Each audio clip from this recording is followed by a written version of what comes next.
weapons. I've been a hunter all my life. The culture in West Virginia is hunting and sporting, and we love it. It's part of who we are. But we're taught at a very young age how to do it responsibly and respect the weapons and learn to use them safely for the purpose of hunting and sporting.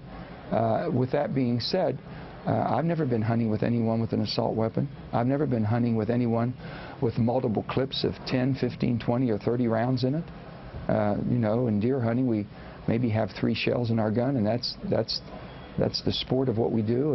And I just think that when you have Chuck Schumer, my friend Chuck Schumer, basically saying that we should look at these larger clips and multiple, those are something we should be talking about. And when you have Joe Lieberman, just the most decent human being, saying that, listen, we need to have, this is bigger.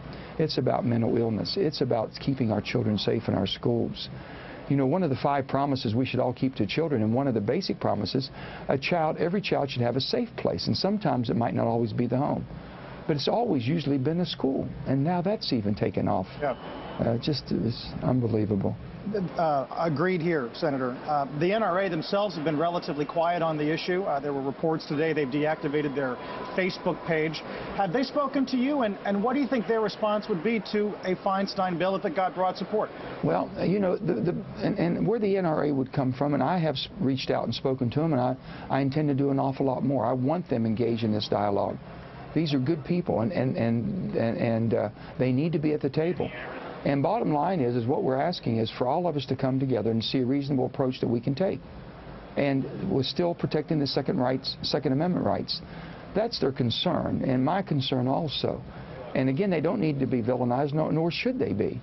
They're going to be a strong participant, and they should be at the table, and I'm going to do everything I can to make sure they are. Well, Senator, I mean, we had a ban on assault weapons in this country. It expired in 2004. Yeah. Is it your expectation? Obviously, it's early days, but to the extent there is any momentum behind reinstating such a ban, do you think it has a realistic chance of passing the House and the Senate? Carl, I would think that this is a reasonable approach to taking and looking at, you know, it was on for 10 years, looking statistically how it was able to protect the citizens of this country. Is it capable of doing that again? And I believe it's a discussion, and it's worth elevating it to that level to where all of us are looking at it. You know, we've never been in these waters before. We've had horrific crimes throughout our country, but never have we seen so many of our babies put in harm's way and their life taken from them, and the grief. And I mean, that's changed me, and it's changed most Americans, I would think. And with that, let's look at ways that we can bring a common sense reasonability to this discussion and bringing all the adults to the table.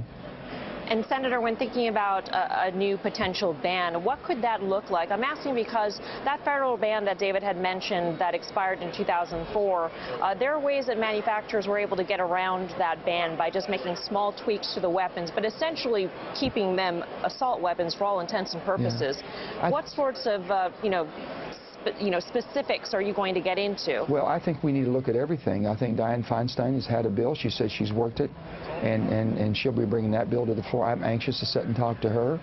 I'm anxious to sit and talk to Senator Schumer. I'm anxious to sit and talk to Senator Lieberman to find out how we can collectively come together as Americans to protect our children. And that's really what this is about. And it's changed the level of discussions. Senator, before we let you go, do you agree that this could potentially cost you politically, and does that matter to you at all at this point?